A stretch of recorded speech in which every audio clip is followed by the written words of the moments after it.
Okay. So welcome back to this video. So இன்னைக்கு நம்ம last வீடியோவா இந்த பிக் அண்ட் பிளேஸை இன்னைக்கு ஓரளவுக்கு முடிக்க போறோம். இன்னைக்கு கன்ஃபார்ம் இந்த வீடியோலயே உங்களுக்கு முடிஞ்சிடும். ஸோ எப்படி பண்ணலாம் அப்படிங்கிறத ஆல்ரெடி ஒரு 5 வீடியோஸ் கிட்ட கொடுத்துருப்பேன். ஸோ அந்த வீடியோஸ் எல்லாத்தையும் லைன் பை லைனா ப்ராப்பர் ஸ்டெப்பா பண்ணாதான் நீங்க இந்த வீடியோஸ்ல இந்த ப்ராப்பர் ஸ்டெப்ஸை உங்களால கம்ப்ளீட் பண்ண முடியும். ஸோ லாஸ்ட் வீடியோல நம்ம வந்து ஸ்மார்ட் கிரிப்பர், அட்டாச்சர், டிட்டாச்சர், சம்திங் அந்த wire frame, input output signals, something என்னெல்லாமோ நிறைய விஷயங்கள் பார்த்துருந்தோம். ஸோ இந்த வீடியோல நம்ம என்ன பார்க்க போறோம் அப்படின்னா, நம்ம அங்க கொடுத்த அந்த ஸ்மார்ட் கிரிப்பரை நம்ம கோடிங்ல உள்ள ஆக்சஸ் பண்ணி கொண்டு வரணும். அந்த கிரிப்பர் எப்போ ஓப்பன் ஆகணும், எப்போ க்ளோஸ் ஆகணும் அப்படிங்கறத சொல்ல போறது யாரு? நம்ம கோடிங் தான். ஸோ அதுக்கு நான் என்னென்ன கான்செப்ட்லாம் யூஸ் பண்றேங்கிறத பாருங்க. ஃபர்ஸ்ட் என்னுடைய ஹோம் பொசிஷன்ல இருக்கணும். ஹோம் பொசிஷன்ல இருந்துட்டு எனக்கு என்னென்ன மாறணும் அப்படின்னா, என்னுடைய கிரிப்பர் வந்து ஓப்பன் ஆகணும். ஸோ அதனால செட், ஓகேவா, செட் கிரிப்பர்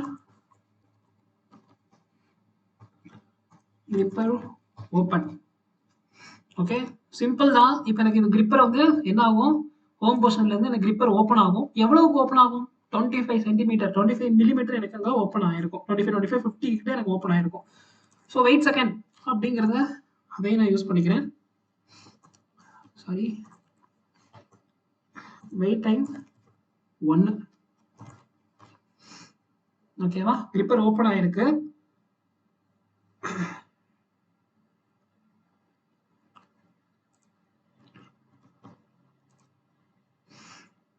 ஸோ ஓப்பன் ஆனதுக்கப்புறம் அப்படியே அப்ரோச் பிக்கப் வரணும். ஸோ பிக்கப்னா அந்த பாக்ஸ் கிட்ட வந்துருச்சு. ஸோ பாக்ஸ் கிட்ட வந்த உடனே என்ன ஆகணும், அந்த கிரிப்பர் அதோடைய வேலையை செய்ய ஆரம்பிக்கணும். ஸோ அதுக்கு என்ன ஃபங்க்ஷன் தான், செட் டூ கிரிப்பர் ஓப்பன், 0. இதுதான் கான்செப்ட். ஸோ இதோட வெயிட் டைம் எவ்வளோன்னு பார்த்தீங்கன்னா 1 செகண்ட்.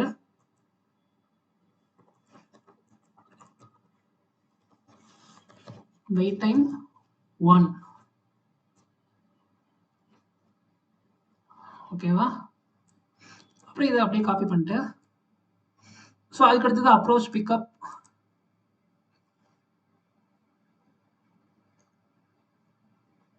அங்கிருந்து மூவ் ஆகுது, அங்கிருந்து டைரக்டா டிராப் பாயிண்ட்டுக்கு போகுது. ஸோ டிராப் பாயிண்ட்ல போன உடனே எனக்கு என்ன ஆகுது, கிரிப்பர் ஓப்பன் ஆகணும். அதுக்கப்புறம் எனக்கு மேலே வரணும். ஓகே, 1 செகண்ட் தான் அங்கே ஓப்பன் ஆகணும், கீழே வச்சிடணும். அதுக்கப்புறம் எனக்கு மேலே வரணும். ஓகே, இப்போ எனக்கு இந்த ப்ரோக்ராம் வந்து எனக்கு இங்கே கரெக்டாக தெரியுது. ஸோ இங்கே கொடுத்ததுக்கப்புறம் இங்கே அப்ளை அப்படிங்கிறத கொடுத்துட்றேன். ஸோ ஒன்ஸ் அப்ளை அப்படிங்கிறத கொடுத்ததுக்கப்புறம் நம்ம டேரக்டாக ரன் பண்ணி பார்க்கலாம். என்னென்ன எரர்ஸ்லாம் இருக்குது அப்படிங்கிறது வேற நம்ம பார்க்கணும். நிறைய விஷயங்கள் இருக்குது. ஹோப்ஃபுல்லி எந்த எரரும் வராது அப்படிங்கிறத நினைக்கிறேன். ஓகே, சிங்க்ரனைஸ் டு ஸ்டேஷன் எல்லாத்தையும் டிக் பண்ணிட்டு ஓகே அப்படிங்கிறத கொடுத்துருங்க. Okay, then go to the page.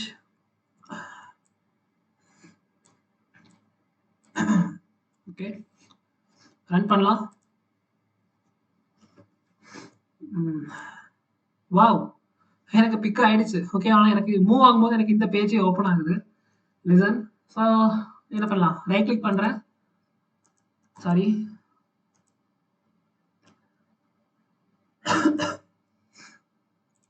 Okay,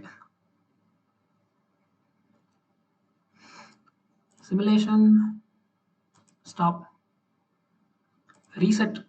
ஒவ்வொரு டைம்ஸ் நீங்கள் ஸ்டாப் பண்ணதுக்கப்புறம் ரீசெட் பண்ணிடணும். ஏன்னா இந்த ரீசெட் பண்ணால் தான் உங்களுக்கு இந்த பொசிஷன் வந்து இந்த இடத்துல வரும். இல்லை நீங்கள் இங்கே வந்து வச்சிரும் பார்த்தீங்களா, இங்கே வந்து வச்சுட்டு அதுக்கப்புறம் நீங்கள் ரீரன் பண்ணீங்கன்னா அப்புறம் இங்கிருந்து எடுத்து அங்கே கொண்டு போகும். ஸோ அதனால் அது ப்ராப்ளம். ஸோ ஒவ்வொரு டைம் நீங்கள் ரன் பண்ணும்போது ஸ்டாப் பண்ணிடணும். ஓகே, ஸோ இது கரெக்டான வியூ பாயிண்ட்ல வச்சுக்கிறேன். ஓகே, இது கரெக்டாக இருக்கா? ஓகே, இங்கே ஆன் ஆஃப் அப்படின்லாம் மாறும், பார்த்துக்கோங்க. அண்ட் இது நான் ப்ளே அப்படிங்கிறத கொடுக்குறேன். எடுக்கிறாங்க, வைக்கிறாங்க, எடுக்கிறாங்க, மேலே வராங்க, வேலை முடிஞ்சது. சூப்பர். இப்போ நான் இங்கே இருக்கிற ஆப்ஜெக்டை இங்கே எடுத்து கொண்டு வந்து வச்சுட்டேன். ஸ்டாப் பண்ணுறேன். மறுபடியும் நான் ரீசெட் அப்படிங்கிறத பண்ணிட்டேன் அப்படின்னா எனக்கு கியூப் வந்து அங்கே போயிடும். இதுதான் கான்செப்ட். இல்லை உங்களுக்கு ரீசெட்லேயே உங்களுக்கு இங்கே வந்து சேவ் கரண்ட் ஸ்டேட் அப்படிங்கிறது இருக்கும். இதை கொடுத்து நீங்கள் வந்து ஸ்டார் ஸ்டேட் சும்மா ஏதோ ஒரு நேம் கொடுத்து நீங்கள் வந்து இதை நீங்கள் சேவ் பண்ணிக்கலாம்.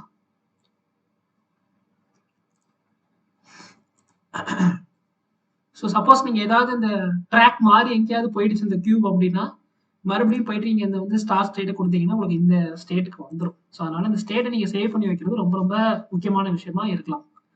ஓகே, ஸோ இப்போ நம்மளுடைய ரேஞ்சில் தான் இருக்கா அதையும் நம்ம பார்த்துருவோம். ரேஞ்ச் தாண்டி எங்கேயாவது வெளியே போகுதா?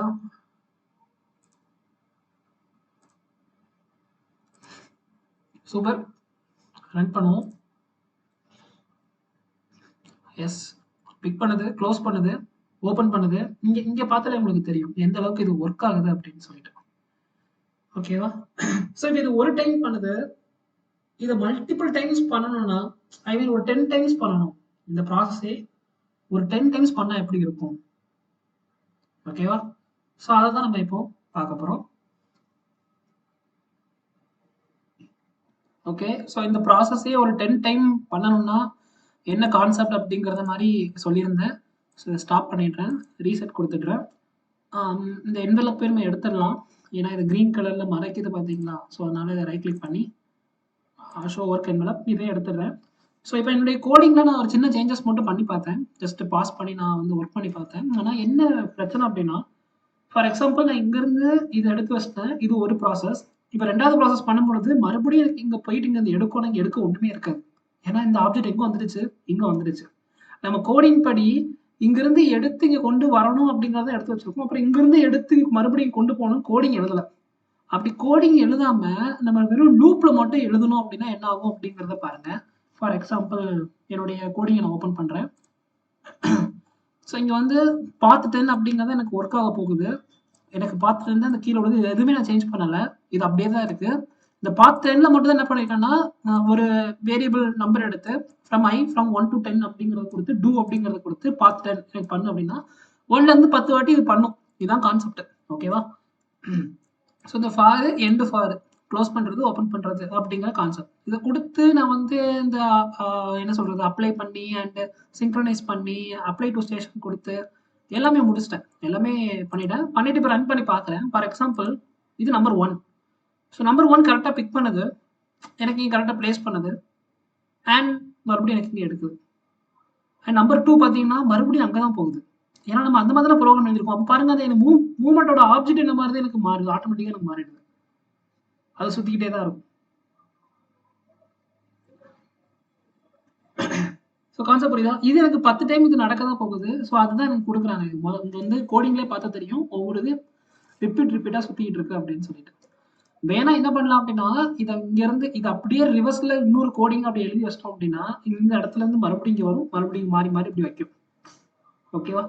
ஸோ அது எப்படி அப்படிங்கிறத நீங்கள் நான் சொன்ன மாதிரி இந்த ப்ராஜெக்ட்ஸை கரெக்டாக செஞ்சு முடிச்சிங்க அப்படின்னா நீங்கள் இந்த மாதிரி எடுத்து வைங்க, எடுத்து வச்சுட்டு நான் இந்த மாதிரி பண்ணி பார்த்தேன் அப்படின்னு சொல்லிட்டு சொல்லுங்கள். ஸோ அது நல்லாயிருக்கும். ஓகேவா? ஸோ எனக்கு அப்போ இந்த மாதிரியான கோடிங்ஸ் வேண்டாம். ஸோ வெறும் பாத் 10 மட்டுமே இருக்கட்டும். நான் இந்த கோடிங் முதல்ல சிவிலைசேஷனில் போயிட்டு ஸ்டாப் பண்ணிடுறேன். Stop, reset. Okay, then go to my rapid and then இந்த ஃபார் எனக்கு வேண்டாம், இந்த என் ஃபாரே எடுத்துடலாம். இந்த ஃபார் வேரியபிள் இதெல்லாம் எடுத்துடலாம். வெறும் பாத் 10 அப்படிங்கிறது மட்டும் எனக்கு இங்கே இருக்கட்டும். ஓகேவா? ஸோ இப்போ நான் இதை சேவ் பண்ணணும். So apply. ஓகே, அப்ளை பண்ணிட்டேன். Then synchronise to station, tick everything. Okay, so synchronise ஆகிடுச்சு. ஸோ தென் ஃபைனலி ரன் பண்ணி பார்க்குறேன். எடுத்து எனக்கு வச்சா மட்டும் போதும். சிம்பிள், என்னுடைய வேலை முடிஞ்சது. ஸோ இந்த வீடியோவும் முடிஞ்சது. ஹோப்ஃபுல்லி நீங்கள் எல்லாரும் பண்ணி பார்ப்பீங்கன்னு நினைக்கிறேன். தேங்க்யூ ஃபார் வாட்சிங் திஸ் வீடியோ. நெக்ஸ்ட் வீடியோவில் இந்த கன்வேயர் எப்படி மூவ் பண்ணலாம், மூவ் பண்ணி ஒவ்வொரு ஆப்ஜெக்டாக வந்துட்டு இருக்கும், அதை எடுத்து பிளேஸ் பண்ணலாம் அப்படிங்கிறத பார்க்கலாம். அண்ட் அதுக்கடுத்த வீடியோவில் எப்படி பேக்கேஜிங், அதாவது ஒரு அட்டைப்பெட்டி பாக்ஸில் எப்படி பேக்கேஜ் பண்ணலாம், இந்த மாதிரி நிறைய வீடியோஸ் வந்து இந்த ரோபோட் ஸ்டுடியோவில் பார்க்கலாம். டோட்டலாக ஒரு 5 to 6 வீடியோஸ் வரைக்கும் மேக் பண்ணியிருப்போம். இன்னும் ஒரு 4 வீடியோஸ் இருக்கும். ஆனால் இதோட கண்டினியூஷன்ஸ் கிடையாது. ஹோப்ஃபுல்லி கவலைப்படாதீங்க. இந்த பிக் அண்ட் பிளேஸ் ப்ராஜெக்ட் இதோட முடிஞ்சது. எல்லாரும் கரெக்டா செஞ்சு பாருங்க. நான் சொன்ன ஒவ்வொரு ஸ்டெப்புமே நீங்க ப்ராப்பரா பண்ணா மட்டும் தான் உங்களுக்கு அவுட்புட் வரும். எங்கேயாவது ஒரு இடத்துல ஒரு சின்ன ப்ராசஸ் நீங்க மிஸ் பண்ணியிருந்தாலும் அகைன் நீங்க you need to recheck everything. எல்லாத்தையும் நீங்க ரீசெக் பண்ணணும். ஸோ அது மல்டிபிள் டைம் நீங்க செஞ்சு பார்த்தா மட்டும்தான் உங்களுக்கு இந்த ஐடியாஸ் வரும். ஸோ ஃபர்ஸ்ட் ஆஃப் ஆல் என்னோட வீடியோவை பாருங்க. இந்த கோர்சஸ் உங்களுக்கு படிக்கணும் அப்படின்னா ஃபர்ஸ்ட் நோட்ஸ் எடுங்க. நோட்ஸ் எடுத்துட்டு அதுக்கப்புறம் நீங்க செஞ்சு பார்த்தீங்கன்னா உங்களுக்கு கொஞ்சம் ஈஸியா இருக்கும். என்னுடைய இதை தனியா வீடியோவை தனியா எடுத்து வச்சு நான் இதை செஞ்சு பார்க்குறேன் அப்படின்னு பார்த்தீங்கன்னா கண்டிப்பா அந்த செகண்ட்ஸ்ல ஏதாவது ஒன்று மிஸ் பண்ணிடுவீங்க. ப்ராப்பரா நோட்ஸ் எடுத்து பண்ணா மட்டும் தான் இது கரெக்டா ஒர்க் ஆகும். ஸோ தேங்க்யூ ஃபார் வாட்சிங் திஸ் வீடியோ. ஸோ மீண்டும் நெக்ஸ்ட் வீடியோல நான் உங்களுக்கு ஏதாவது ஒரு புது கான்செப்ட் சொல்லித்தரேன். தேங்க்யூ.